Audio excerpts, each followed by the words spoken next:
Matthew 7:7. Ask and you will receive. Search and you will find. Knock and the door will be opened to you. Ang Panginoong Jesus ang may sabi. Luke 11:9. So I tell you to ask and you will receive. Search and you will find. Knock and the door will be opened to you. Again, ang Panginoong Jesus ang may sabi. Ang pamagat ng ating pag-aaral, ask to receive. Huwag lang ask ng ask. Ask with results. Ask to receive. Now, how to ask? How do you ask to receive? How do we ask for results and with results? To ask means to search, means to knock, which in practical life means to think of it, to think it into realization. Meron kang gusto, meron kang gustong hingin, meron kang gustong hanapin, meron kang gustong ikatok, ilapit, meron kang gustong isipin. Think of it. Think it into realization. Kasi magkakatumbas yan. When you ask, you are thinking. When you are thinking, you are asking. Ang hindi nare-realize at na-appreciate ng marami, pagka iniisip mo, prayer yun. Kahit hindi mo lagyan ng amen sa dulo, prayer yun pag pumasok na sa isip mo. Lalo pag ginagawa mo, pag habit mo, lahat yan prayer. Kaya pwedeng mag-pray without ceasing. By always thinking of it, by working on it, by living in it and by it, you're actually praying for it. So, how do you ask to receive? Think to ask. Because as we have said, thinking is asking. Sa quantum physics, may mga equivalents yan. Yung observer effect na tinatawag. The act of observing changes the object being observed. Pagka mini-measure mo, tinitingnan, iniisip, inaayos, nire-rearrange mo yan. Binabago mo yan.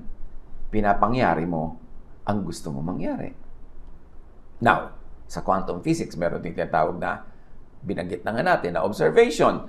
Measuring, expecting, and predicting an outcome. Yung predicting na yan, pwedeng prediction by thought, pero also by action. Yung gusto mong i-predict na marami kang kakainin, di naghahanda ka ng pagkain. Gusto mong i-predict na magkakaroon ng masayang okasyon, inihahanda mo yung bahay mo o yung lugar, yung venue, para maging masaya ang magaganap doon. Observation din yon. And there's such a thing called quantum tunneling. It's a phenomenon wherein a particle can tunnel or pass through a barrier that it should not be able to pass. Na pag lagi mong pinagtuunan, lagi mong iniisip, lagi mong ikinasa, lagi mong hiningi, ikinatok, inilapit, kahit sa simula'y parang imposibleng maganap, ito ay magaganap. So parallel yung mga katuruan ni Jesus at maraming ideyas in quantum physics. Sa pagpapatuloy ng ating Luke 11:9-13, verse 10, sabi pa rin ni Jesus, everyone who asks will receive. Everyone who searches will find. And the door will be opened to everyone who knocks. Ang tanong, bakit po nag-a-ask naman ako? Hindi ako nagre-receive. Nagsa-search naman ako, hindi ko matagpuan. Kumakatok naman ako, hindi ako pinagbubuksan. Well, itanong natin, who receives daw? Everyone who asks. In other words, everyone who thinks, who observes, who tunnels, receives. Matthew 21:22. If you believe, you will receive whatever you ask for in prayer. If you believe, you will receive whatever you ask for by praying, thinking, observing, tunneling, by doing. So gusto mong humingi ng bunga ng halaman, you ask by doing. Magtatanim ka, didiligan mo, aalagaan mo yung tanim mo, at lalabas yung bunga niyan under normal and usual circumstances, of course. So, doing is asking. Thinking of it is asking. At tinatawag sa quantum physics na observation and tunneling.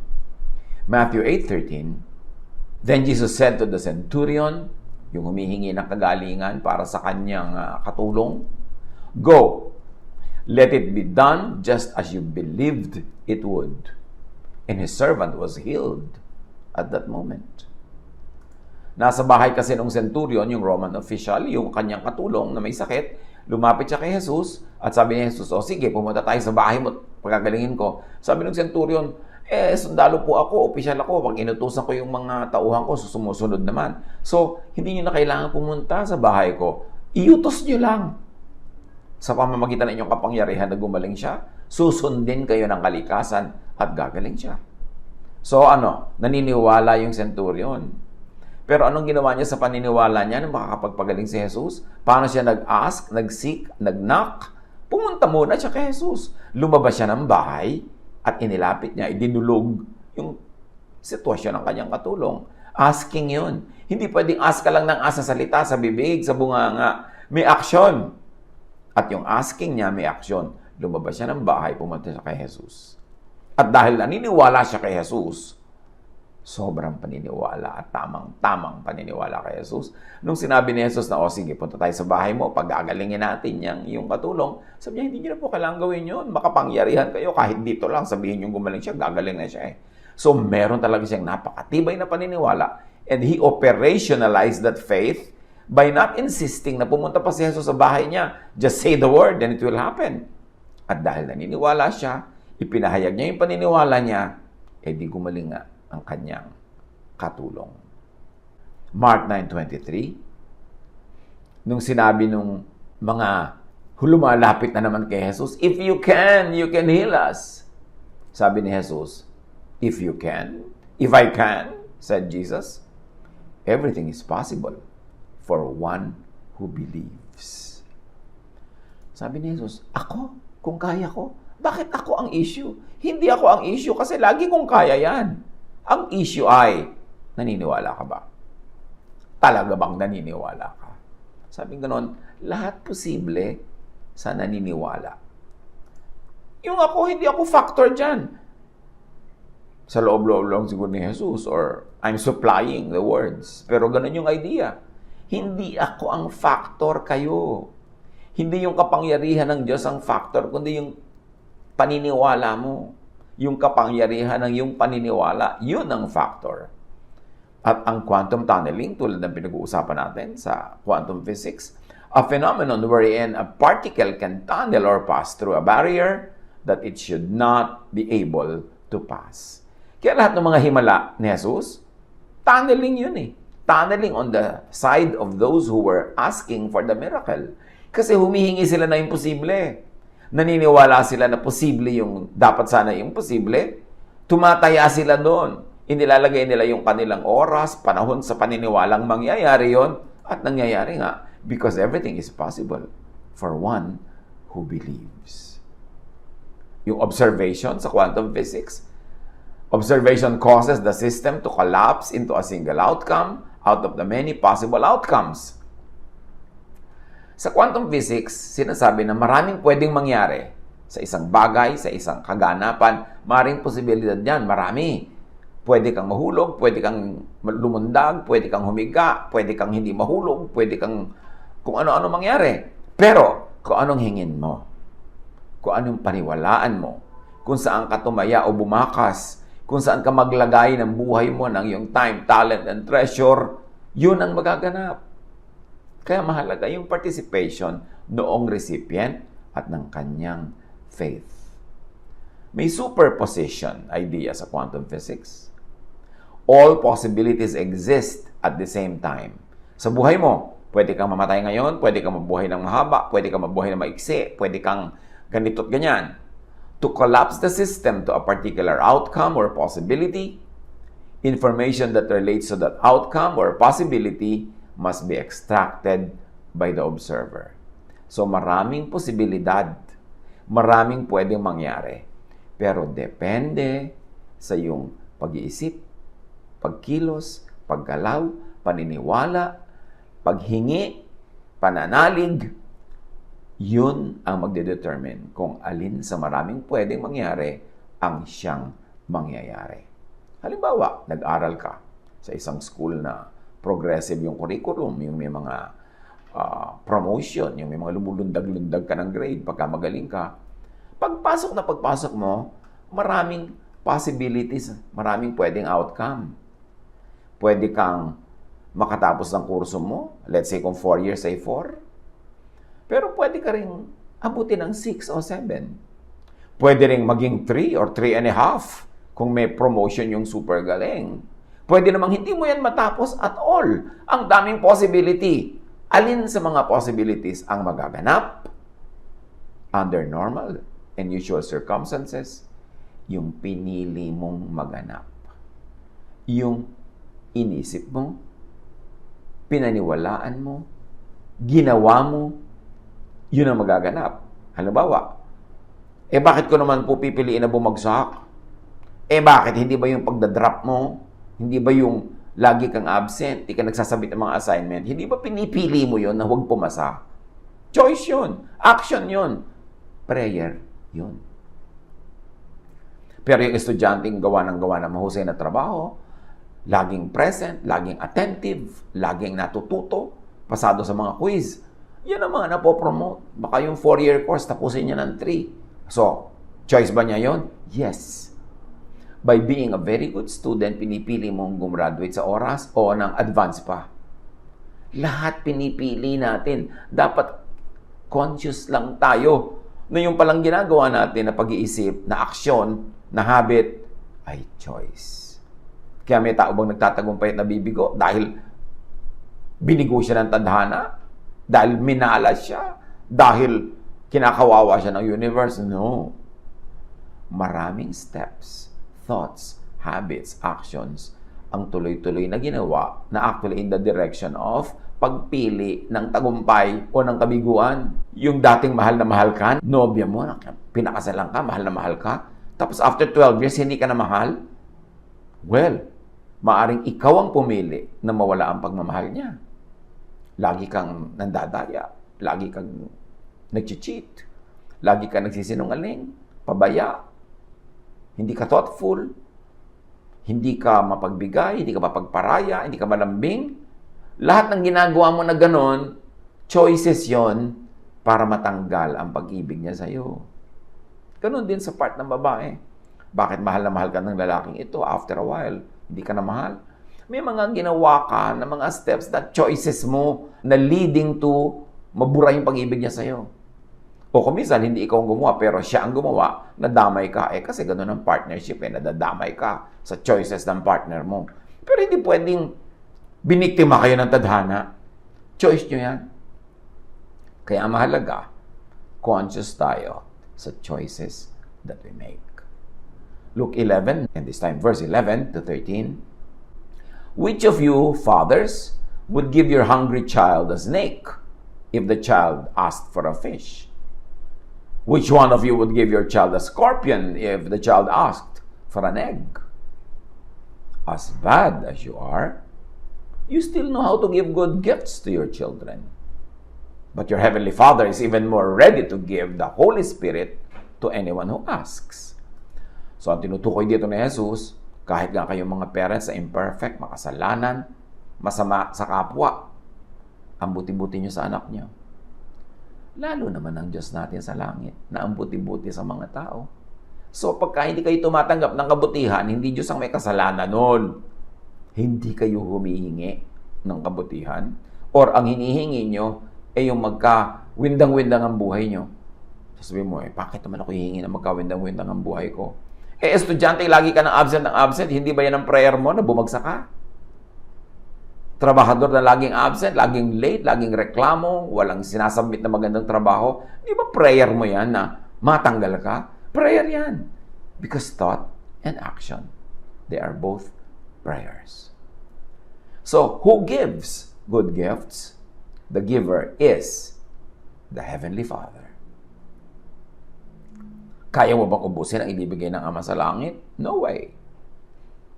The amount of blessings you receive is not limited by God's capacity to give.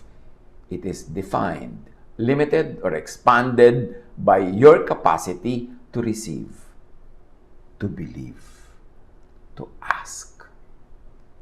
Matthew 6:6. When you pray, sabi ni Jesus, go into your room, close the door, and pray to your Father who is unseen. Then your Father who sees what is done in secret will reward you. Tapos sabi pa ng Matthew 6:8, do not be like them, for your Father knows what you need before you ask Him. So magpray ka daw in private and ask God in secret, and God who sees in secret will reward you. Now, one very tantalizing definition of asking in secret is not asking by words, especially not asking by words in public, but asking by thought and action. Yung thought, secret yun eh. Walang ibang nakakaalam nun kundi kayo lang ng Ama. Pero ang lagi mong iniisip ay maging mahusay, maging mabuti, mabless, magpasalamat. E di, nagpe-pray ka in secret. Tapos gumagawa ka pa in secret. Hindi mo laging inihahayag, hindi mo laging pinapakita, pero lagi kang nagsisikap, lagi kang gumagawa ng tama, nagtatanim, eh di aani ka. Because your Father who is in secret will reward you. Kaya mabuting maunawa natin kung ano talagang kahulugan ng prayer eh. Yung iba, ask with words. No. Your Father knows what you need before you ask Him. So yung desire mo, yung need mo na nasa yung mind, hindi mo na kailangang i-verbalize, lumabas pa sa bibig mo para pumasok sa mind ng Diyos as sound waves at i-decode niya, gawin niya uling words para kanya maintindihan. No, mind to mind, spirit to spirit. We are one with God all the time. So, sabi nga, even before words come out of my mouth, you already know. Even before I ask, you already answer. Kasi alam ng Diyos. So, huwag magsayang ng oras sa kahihingi verbally. Humingi ka through thought, through action, through habit, and believe. And it will happen. Sabi ni Jesus, if I can, it's not me, it's you, it's your faith. Anyone who has faith will make it happen. Sana maintindihan natin yan para ma-operationalize natin kahit 25%. Kasi talagang kumisan, zero na ang operationalization yan eh. Puro paniniwala lang sa salita, sa bukadura, pero sa action, wala. Gawin nating practice na manalig. And expect. Yan din ang itinuturo ng quantum physics. Who gives? Heaven. Or if you like to call it, the universe. Mark 5:27-29. When she heard about Jesus, yung babaeng dinudugo ng 12 years at hindi gumagaling, she came up behind him in the crowd and touched his cloak. Because she thought, she thought. Ibig sabihin, she asked, she believed. Because she thought, if I just touched his clothes, I will be healed. So, hindi lang siya naniniwala na pag nahipo niya, gagaling siya, may action siya. Hinipo niya. Remember, asking is thinking and doing. Immediately, her bleeding stopped, and she felt in her body that she was freed from her suffering. Immediate. Ephesians 3:20. Now to Him who is able to do immeasurably more than all we ask or imagine, according to His power that is at work within us, etc. So, God is able to do immeasurably more than we all ask or imagine. But we begin with and by asking and imagining, and let God multiply whatever we ask or imagine. Now, yung universe na pinag-uusapan natin, or heaven, or creation, the economy of God, sa quantum physics may tinatawag na superposition. Particles or matter exist in all possible forms and configurations simultaneously. Observation will cause this to collapse into just a single outcome or configuration out of the many possibilities. In other words, nothing exists and nothing is certain until it is observed. O, ipinanganak ang isang sanggol. All possibilities exist. Magiging mabait ba siya o hindi? Magiging matalino ba siya o hindi? Magiging mabunga ba ang buhay niya o walang kabunga-bunga? Magiging mabuti ba siyang husband or wife o hindi? Lahat ng possibilities, they exist. But what do the participants in the life of the child and later on the child himself or herself will do? Mag-iisip siya. Kikilos siya. Pipili siya ng mga gagawin at iisipin at lahat ng mga yon, kakambal ang mga pinipili at iniisip ng kanyang mga magulang, mga taong may direct hold sa buhay niya, direct influence. Lahat yan ay maglalakip-lakip, magsasama-sama, at pipili from the many choices ng isang tunay na magaganap sa kanyang buhay. Kaya kumisan, magkakapatid, pare-pareho ng genes, pare-pareho ng magulang, pare-pareho ng kinain, pare-pareho ng eskwelahan pinuntahan, iba-iba ang mga kostumbre, ang mga ugali, ang mga asal, at iba't iba ang kapalaran. Kasi maraming ginawang kanya-kanyang choices. Hindi tayo victims of circumstance. Sabi nga ng Invictus, I am the captain of my soul. Meron tayong direct participation sa paglikha ng ating ngayon at bukas. Hindi tayo mga lulutang-lutang na kusot sa baha na kung saan dali ng alon, doon pupunta. Meron tayong participation. You participate by asking, by believing, by thinking, by doing, by acting. Now, why the Father or heaven or the universe gives? Bakit nga ba?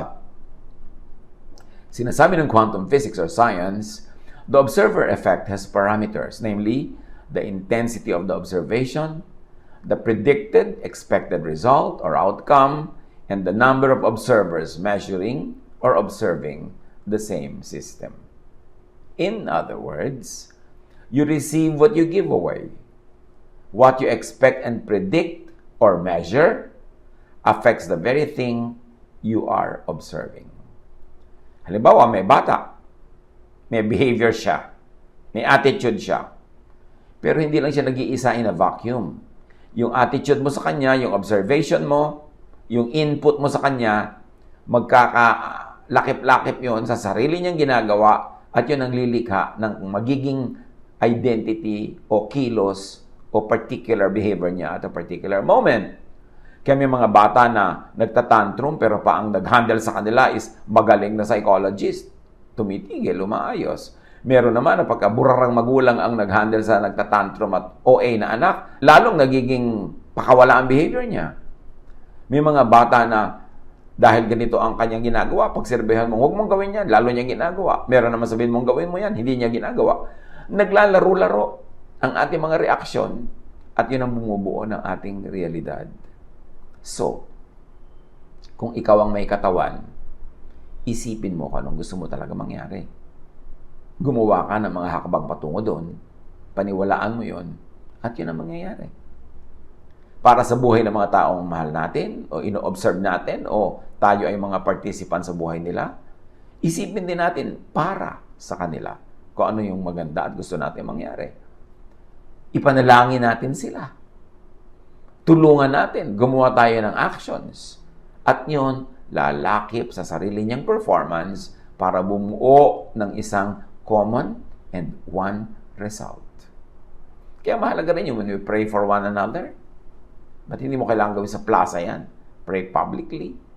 May effect din yan. Pero ang sabi ni Jesus, pray privately.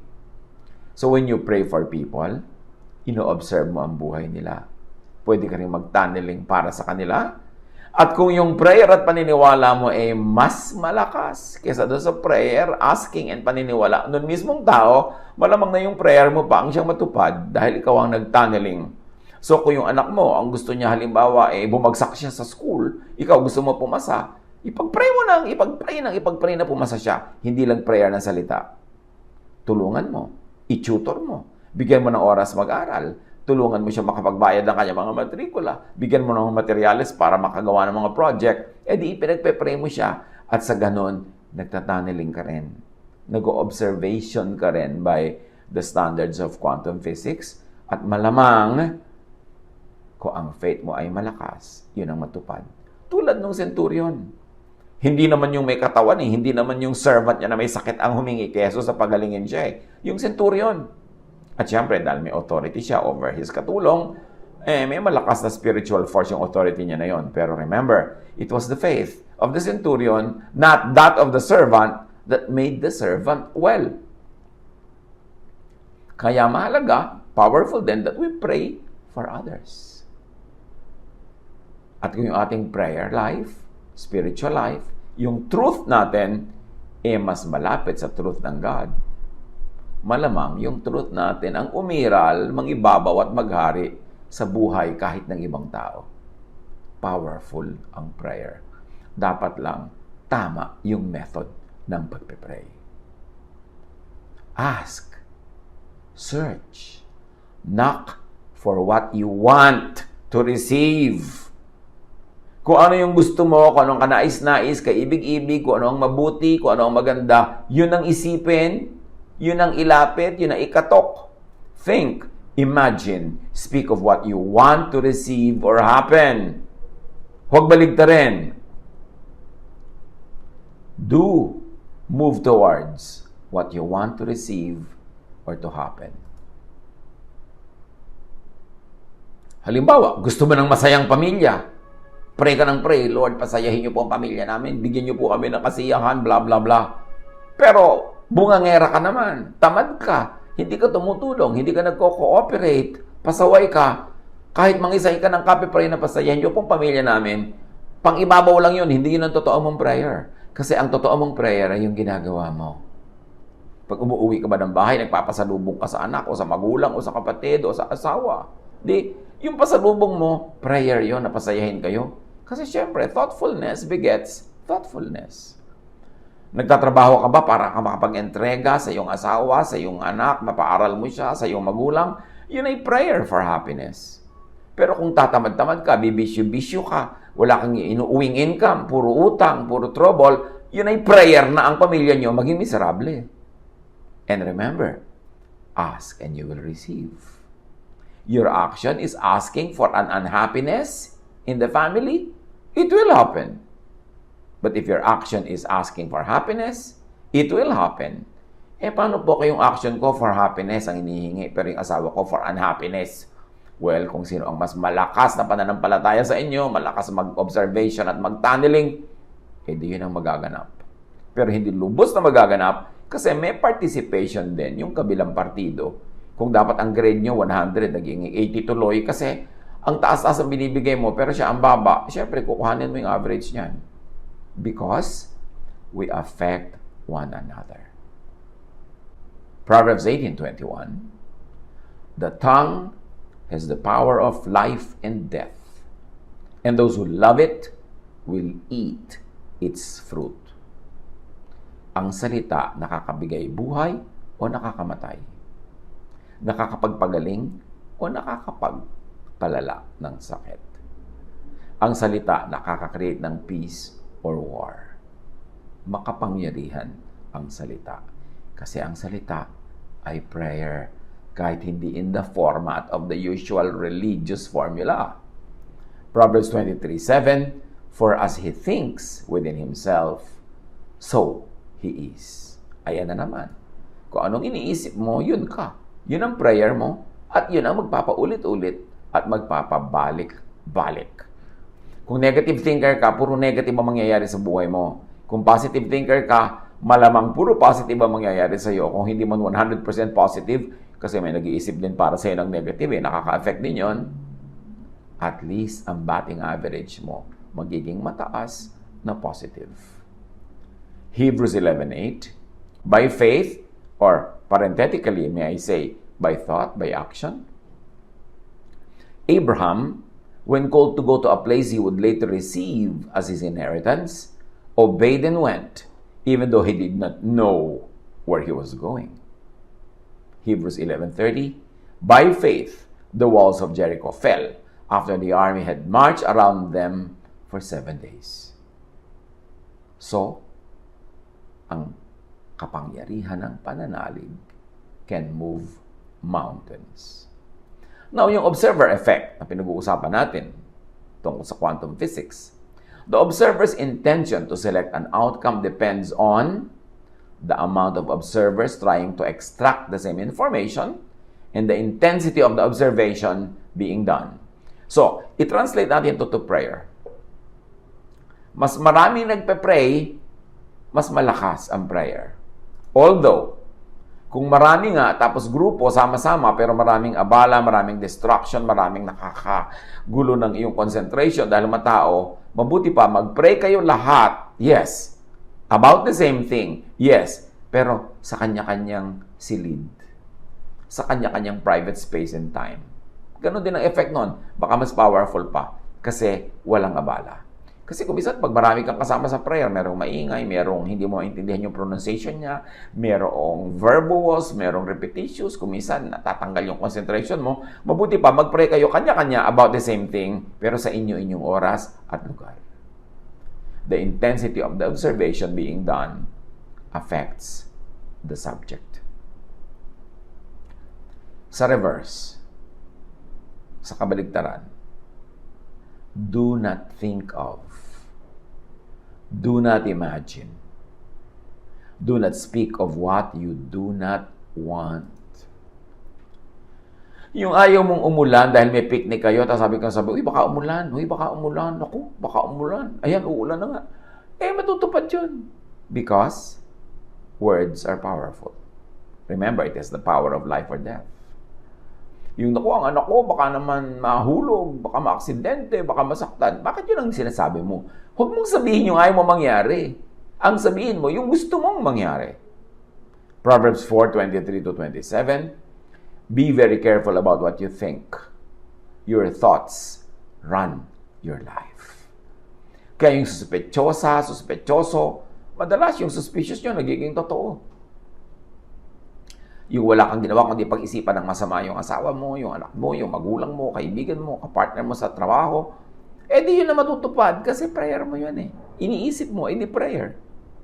The observer's intention, prediction, and expectation collapses into a definite state and selects one possibility from all possibilities. So, all said, bless. Do not curse with your thoughts.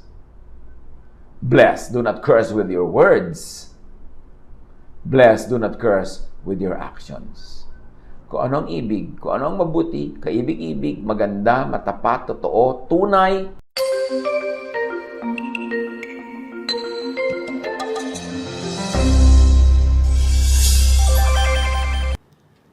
Bakit may mga prayers na parang pachamba-chamba? Yung maibigay kung maibigay, hindi kung hindi, tumalab kung tumalab.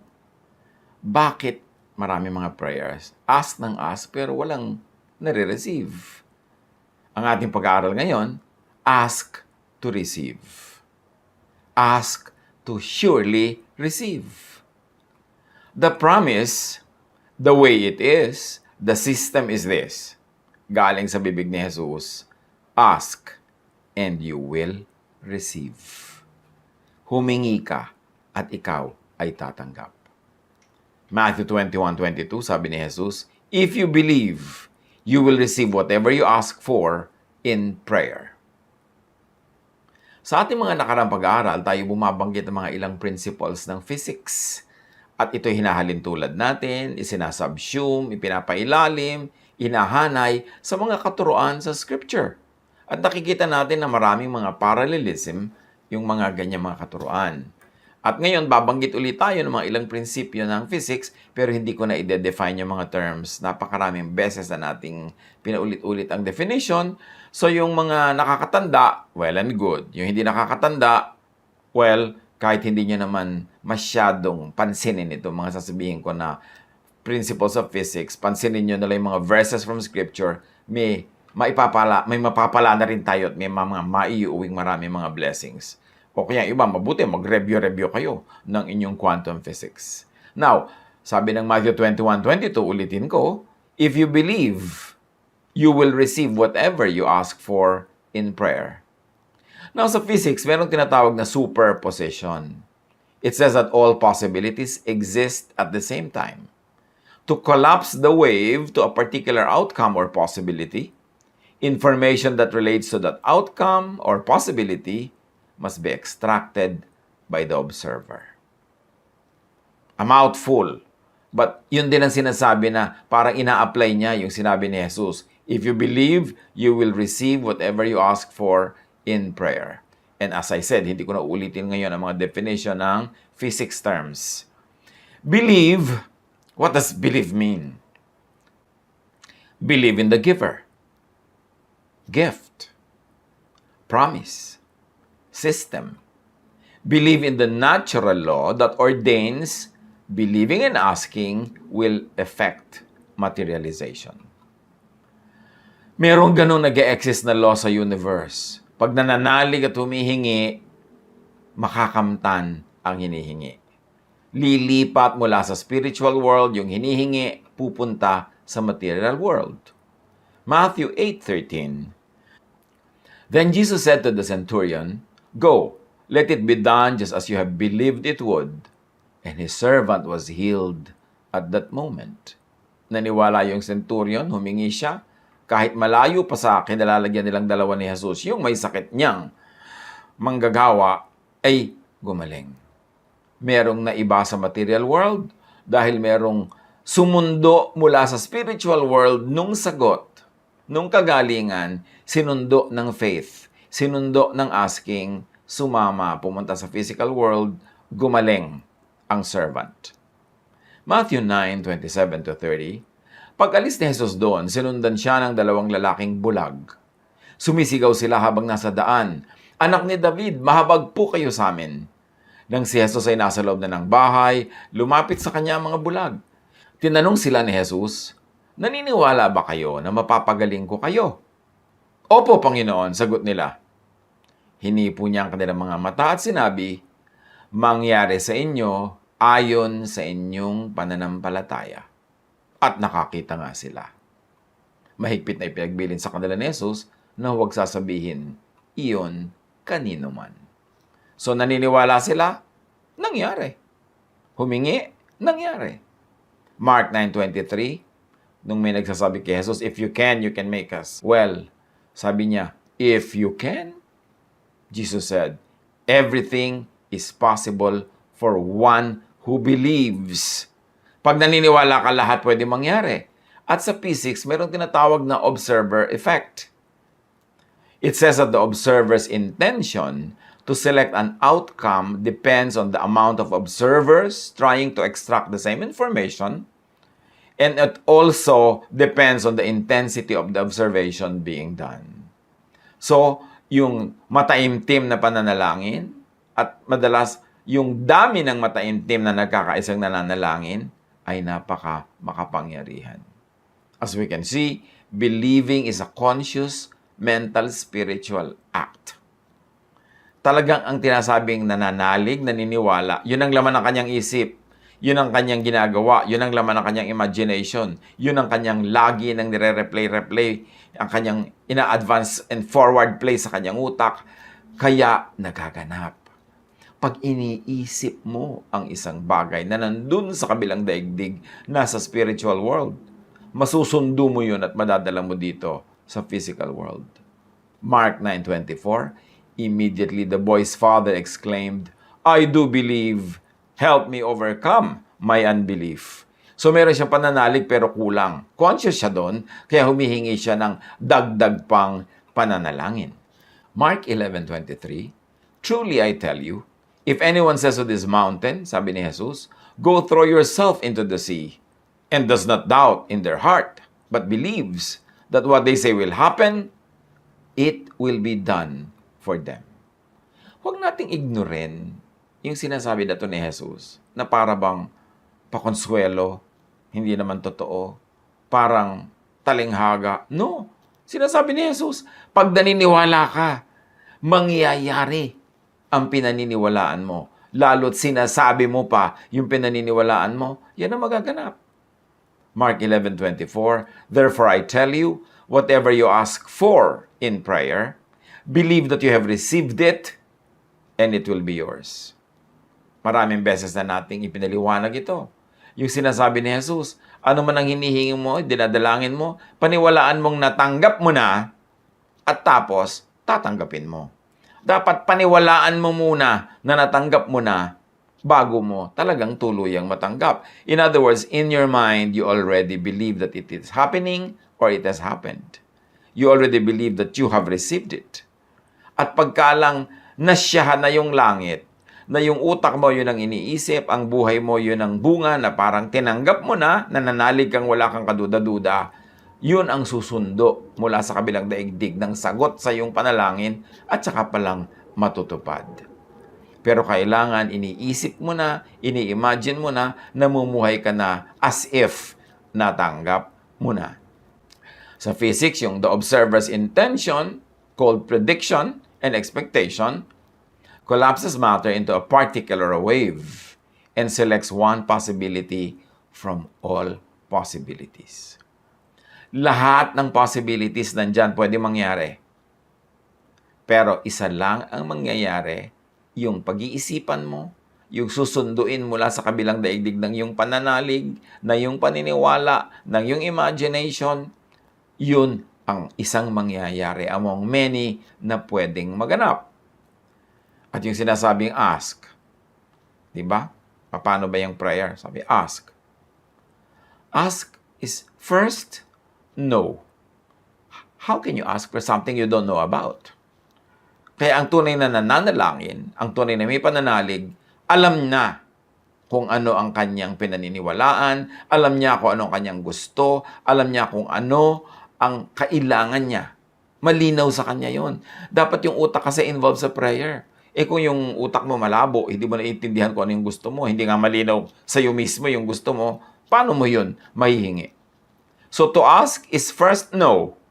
Be conscious of what you want. Think about what you want. Focus on what you want and connect spiritually with what you want. Kailangan laman talaga siya powerfully ng iyong isip. Yan ang isang malaking misteryo. Bakit pag inisip mo, mangyayari? Bakit pag pinaniwalaan mo, mangyayari? Perhaps because we were made in God's image. At binigyan tayo ni Jesus ng ganong uri ng kapangyarihan. Sabi nga niya, mga ginagawa ko, magagawa niyo. Dahil binibigyan ko kayo ng ganyang kapangyarihan.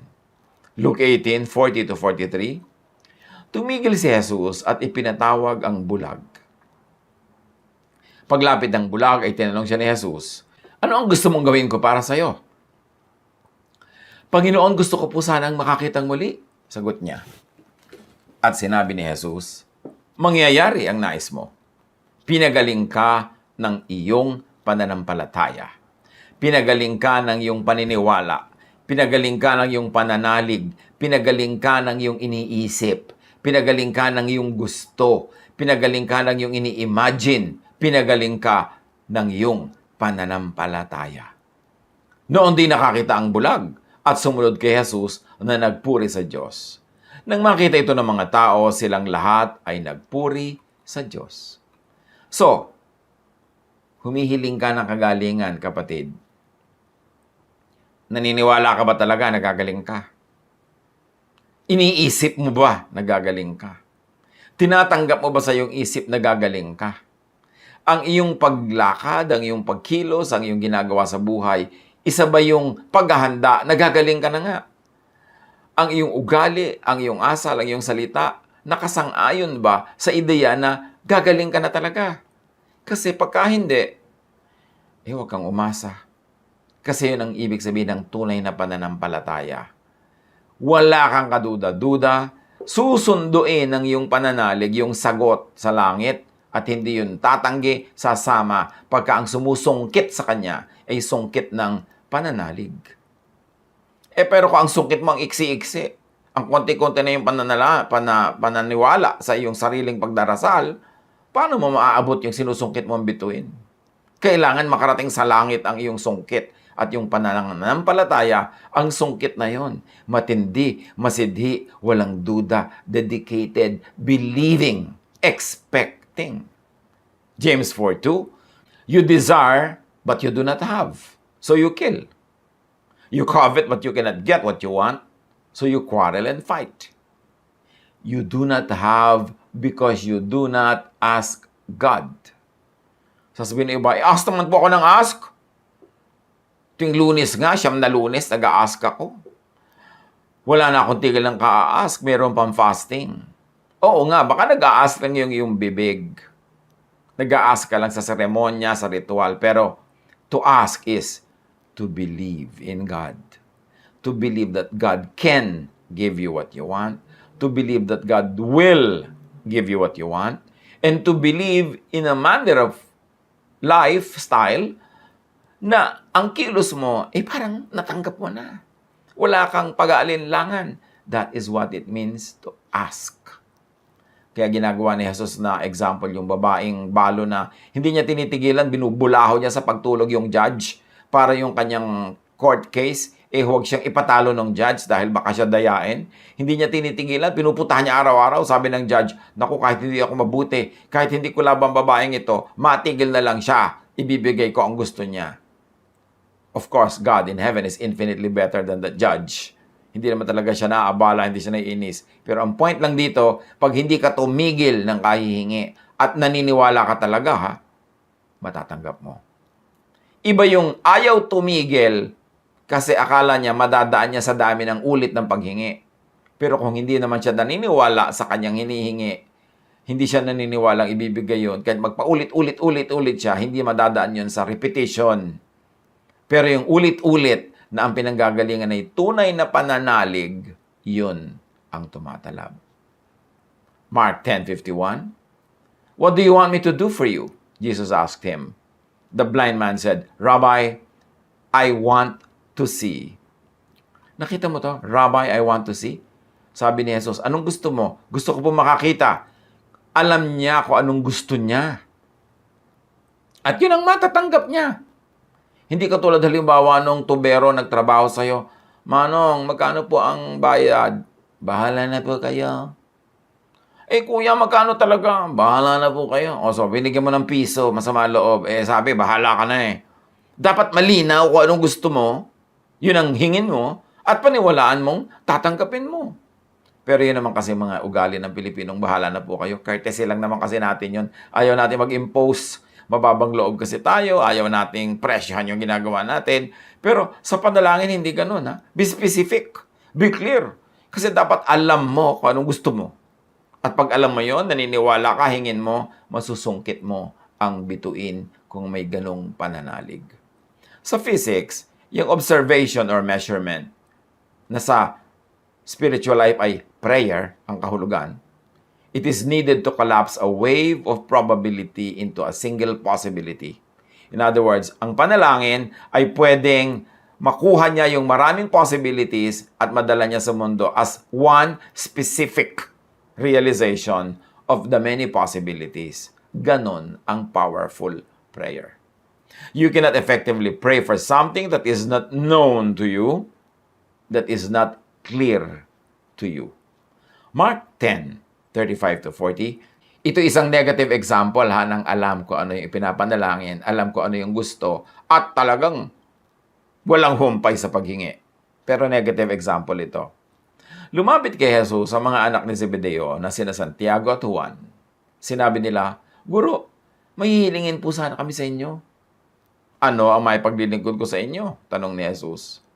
Sumagot sila, sana po ay makaupo kaming katabi ninyo sa inyong kaharian, isa sa kanan at isa sa kaliwa. Ngunit sinabi ni Jesus sa kanila, hindi ninyo nalalaman ng inyong hinihingi. Hindi ako ang magpapasya kung sino ang mauupo sa aking kanan at sa aking kaliwa. Ang mga karangalang yan ay para sa mga pinaglaanan. In other words, itong magkapatid na ito, alam nila gusto nila, malinaw sa kanila, humingi sila, taimtim ang kanilang paghingi, pero ang sagot, no. Why not? Hindi yun ang will ng Diyos. Remember, sinasabi natin, pag gusto mo, naniniwala, kahingin mo, masusungkit mo, pero meron niyang modifier, meron niya na qualifier, at yun ay kung yun ang kalooban ng Diyos. Pero dahil hindi mo naman laging alam kung anong detalye ng kalooban ng Diyos, edi hingin mo na lang.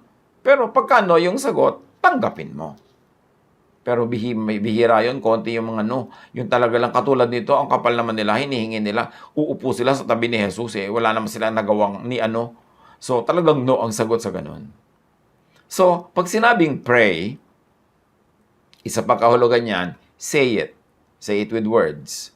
Si Jesus naman nagturo na ganung prayer na may words eh. Yung sa Matthew 6:9, sabi niya, "This is then how you should pray. Our Father in heaven, hallowed be thy name," etc., etc., etc. So may prayer na sinasabi ng words. Pero maiksi lang yung prayer na yun ay tinuro ni Jesus na may words. Pero ang sinabi niya, pray, which is really think. Dapat think din. Acts 8:24, then Simon answered, "Pray to the Lord for me so that nothing you have said may happen to me." So you see, yung mga sinasabi, pwedeng tumalab yan. So kailangan ipag-pray mo, ay nawa, huwag tumalab yung sinabi mo. Kasi pinawalan mo na yung salita, baka sunduin yan sa langit yung bituin at masungkit. Eh yan ang madala dito. So huwag tayong sabi ng mga bagay na hindi naman natin mean o ayaw naman natin talaga o mga pangit na bagay. Kasi pwedeng sumundo rin yon ng katotohanan, ng realization from the other world. Think positively. Pray positively. Yung imbes sabihin mong, Diyos ko, huwag naman po sana ako magkasakit, napaka-negative naman yun, sakit yung sinasabi mo. Baka ang madinig ng langit ay sakit. Ay, sakit daw. O dali, sakit. Padala ng sakit. Gawin mo positive. Lord, patuloy niyo po akong pagalingin. Patuloy niyo po akong bigyan ng magandang kalusugan. Huwag niyo naman po akong bibigyan ng mga sakit. Negative eh. Kailangan positive. Think positively, pray positively, because God is positive. Mark 11:24, therefore I tell you, whatever you ask for in prayer, believe that you have received it, and it will be yours. But remember, prayer is not only words, prayer is action. So paano ka nagpe-pray na maghirap? Alam niyo ba na maraming tao nagpe-pray na maghirap sila sa buhay? So sabi na, hindi ako magpe-pray na maghirap. Pero absent ka lagi sa trabaho. Action yan. You are asking na matanggal. May mga tanim ka, hindi mo binabantayan. You are asking na mapatay yun ng mga peste o manakaw ng kapitbahay. Meron ka mga pamilyang pinapalaki, inaalagaan. Hindi mo inaalagaan, pinapabayaan mo, sinasaktan mo pa. Actually, pinagpe-pray mong masira ang iyong pamilya. Estudyante ka, hindi ka pumapasok, hindi ka nagbibigay ng mga requirements, hindi ka uma-attend ng inyong mga online classes. Actually, ang prayer mo bumagsak ka. Lahat ng ginagawa natin ay prayer. So sabi, whatever you ask for in prayer, believe that you have received it and it will be yours. Kaya kung ang hinihingi ng action mo, ng thought mo, failure, poverty, sickness, at naniniwala ka mangyayari yon kasi ginagawa mo it will be yours. Maaaring ang kalagayan mo ngayon sa buhay, kapatid, kaibigan, kapitbahay, ay bunga ng iyong prayer. Sinagot ng langit. Bakit ko naman po ipagpe-pray na magkahiwalay kami mag-asawa? Yung hindi ka umuwi sa oras, hindi mo sinusustentuhan, nambababae ka pa, sinasaktan mo pa yung asawa mo, prayer yon na magkahiwalay kayo. Dahil ang kilos ay prayer. And you believe because you're doing it repeatedly. Why will you repeat something you don't believe in? Prayer mo na magkaroon ka ng sakit. Ba, hindi po ako nagpe-pray na magkasakit. Naninigarilyo ka lagi? Inom ka ng alak na nakakasira sa iyong liver to the point na nai-impair na yung kalusugan mo. Kain ka ng kain ng mga bawal kainin, tumataas ang presyo ng iyong dugo, tumataas ang iyong blood sugar, nagpe-pray kang mamatay. And it will be answered. Ang ginagawa natin, iniisip natin, ay prayer. Hindi lang yung pipikit ka, bla bla bla bla bla bla. Hindi lang yun ang prayer. Madalas nga, hindi dinidinig yung prayer na yun. Sabi nga ni Jesus, don't think that you will be heard for your many words. When you pray, do not be like the unbelievers who utter many kinds of senseless words. Ang mahalaga sa prayer yung ipinamumuhay mo yun at kaya mo pinaniniwalaan yun. Thought, action, mental state is belief. And you receive what you believe. So what you think of, what you do, what you always linger in your mind, or what you allow to linger in your mind, is your belief, it is what will happen. Matthew 5:27-29.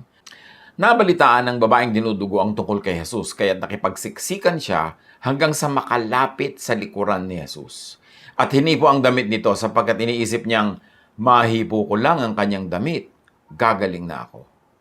Agad ngang tumigil ang kanyang pagdurugo at naramdaman niyang magaling na siya. Sa physics, measurement is an act of observation. Measurement is an act of prayer. Yung paghipo niya, paglapit niya, it's an act of measurement. It's an act of observation. It is prayer by itself. So sa prayer, ang mahalaga rin imagine. Imagine it. Yung gusto mong maganap, hinihiling mo, imaginein mo na nangyayari na sa iyong buhay. Acts 3:3-8. Nang makita nito si Pedro, nung lalaking lumpo sa paanan ng templo, sa pintuan, nang makita nito sina Pedro at Juan na papasok sa templo, siya'y humingi ng limos. So ang iniisip nitong lalaki, limos, pera, barya. Tinitigan siya ng dalawa at sinabi ni Pedro sa kanya, tingnan mo kami. Mukha ba kami may pera? Sabi niya, tumingin nga siya sa kanila sa pag-asang siya'y lilimusan. Ngunit sinabi ni Pedro, wala akong pilak o ginto. Siguro nawala siya ng gana dahil pera ang ini-imagine niya pera. Ngunit may iba akong ibibigay sa iyo. Napatingin na naman siya. Sa pangalan ni Jesucristo taga Nazaret, tumayo ka at lumakad. Pansinin niyo to ha. Pera ang ini-imagine, limos ang ini-imagine nitong pulubi. Pero ipinaiba ni Pedro ang i-imagine niya. Sabi niya, imaginein mong nakatayo ka at naglalakad. Yan ang ilaman mo sa utak mo. Pag in-imagine mo yan, na-conceive mo yan, magiging prayer mo yan. Sabi niya, tumayo ka at lumakad. Imagine it, believe it, and you will receive it. Hinawakan niya sa kanang kamay ang lumpo at itinayo. Nunday lumaka sa mga paa at bukong-bukong ng lalaki. Palokso itong tumayo at nagsimulang lumakad. Pumasok siya sa templong kasama nila habang naglalakad at lumundag-lundag na nagpupuri sa Diyos. Pansinin niyo yan ha. Sabi ni Pedro, huwag pera ang imaginein mo. Kasi kahit pera ang imaginein mo at nagkapera ka ngayon, bukas wala na uli yan. Ang imaginein mo, magaling ka. Imaginein mong nakatayo ka. Imaginein mong naglalakad ka. At alam niyo kung bakit nakalakad ang lalaki? Yun ang inimagine niya. Yun ang naglaro sa kanyang isip. Yun ang pinagtuunan niya. Yun ang pinaniwalaan niya. At nung naniwala na siya, na-imagine na niya, sumunod, nasungkit ang bituin mula sa langit, lumakas sa kanyang bukong-bukong, ang kanyang binti, ang kanyang paa, nakatayo siya at naglululokso pang nagsasayaw, papasok sa templo. Nakita niyo? Imagine it. Philemon 1:22. And one thing more, prepare a guest room for me because I hope to be restored to you in answer to your prayers. Itong si Paul, ipinagpe-pray siya ng mga tao na makadalaw sa kanilang bahay si Paul. Pero sabi ni Paul, prepare a guest room for me. Imagine, prepare na agad a guest room kasi ang itinuro sa kanila ni Paul, action.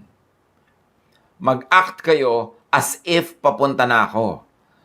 Kumilos kayo as if nandyan na ako. Kumilos kayo as if mag-e-enjoy na tayo magkakasama. So, prepare a guest room. Ipinagpe-pray nyo pala na pumunta ako dyan. Prepare a guest room.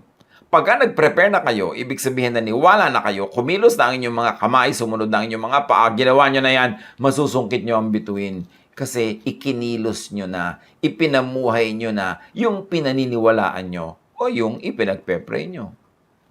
Ephesians 3:20. Now to him who is able to do immeasurably more than all we ask or imagine, according to his power that is at work within us. So you see, you ask or imagine. Pero yung nag-a-ask ka, Lord, papasahin niyo po ako sa exam, pero ini-imagine mo, bagsak ka. Inabutan ka ng kalabasa, ang grade mo 0. Pero pray ka ng pray, pataasin niyo po ang grade ko. Pero iniisip mo na agad kung paano ipapaliwanag sa mga tao kung bakit ka bumagsak. Yung imagination na matutupad. Kasi yung ini-imagine, yun ang tunay na pinaniniwalaan. Yun ang tunay na faith. And when you ask in faith, it will be given to you. Sa physics, predicting or expecting an outcome is also an observation. This is the equivalent of prayer. Yung nagpe-predict ka, hinahanda mo na ang iyong sarili sa kabiguan, di kabiguan nga ang mangyayari kasi yun ang pinaghandaan mo. Well, hindi naman masama na meron kang konting room for the possibility na baka ka bumagsak, baka ka mabigo. Pero konti lang dapat yun. At yun ay para lang merong kalagyan kapag nalaglag ka. Pero hindi yun ang dapat na tunay na naglalaro sa iyong balintataw. Hindi yun ang dapat mong iniisip at hindi laging yun ang iyong pinagtutuunan ng pansin. So pray means also to keep it in mind, to focus on it. Luke 18:1. Then Jesus told his disciples a parable to show them that they should always pray. And, of course, including non-verbally. To pray non-verbally and not give up. But it's also to pray verbally. Pero nasabi din natin yan, kailangan ng prayer, may action. John 5:5-9. May isang lalaki doon na 38 taon nang may sakit. Nakita siya ni Jesus at alam niyang matakal nang may sakit ang lalaki, kaya tinanong niya ito, gusto mo bang gumaling? Sumagot ang may sakit, Ginoo, wala pong maglusong sa akin kapag gumalaw na ang tubig.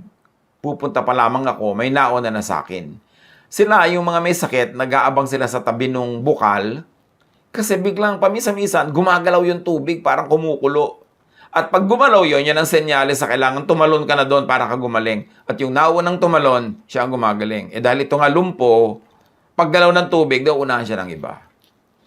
Kaya sabi niya, ang tagal-tagal ko na nga pong nakaabang dito pero pag gumalaw, dahil ako'y lumpo, nauunahan ako lagi ng iba. Sila yung gumagaling, hindi ako. Sinabi sa kanya ni Jesus, tumayo ka, buhatin mo ang iyong higaan at lumakad ka. You see, nauna ang imagination. Sabi niya, huwag mong imaginein yung tubig na nakakaukaw. Huwag mong imaginein na nauunahan ka ng iba. Kaya lagi ka nauunahan yan ang lagi ang laman ng utak mo. Huwag mong imaginein na gagaling ka sa tubig na yan. Ito ang gusto kong imaginein mo.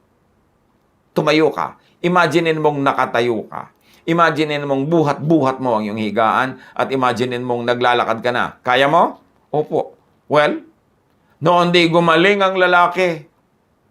Binuhat ang kanyang higaan at lumakad. So you see kung ano yung foretold, yun ang nangyari. Kung ano yung sinabing magaganap, kung anong pinaniwala ang magaganap, inimagine, naglaro sa isipan na magaganap, nasungkit ang bituin, naibaba sa lupa, naganap in the material world ang kanyang paggaling. Sa physics, ang tawag observer effect. The intensity of the observation being done will increase the collapse of the wave into a definite state, into wellness, if you like to think of prayer.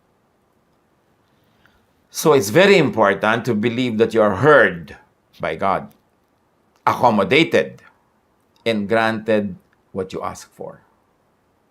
Mark 11:24, therefore I tell you, whatever you ask for in prayer, believe that you have received it, and it will be yours. James 5:15. And the prayer offered in faith will make the sick person well. The Lord will raise them up. If they have sinned, they will be forgiven. Believe.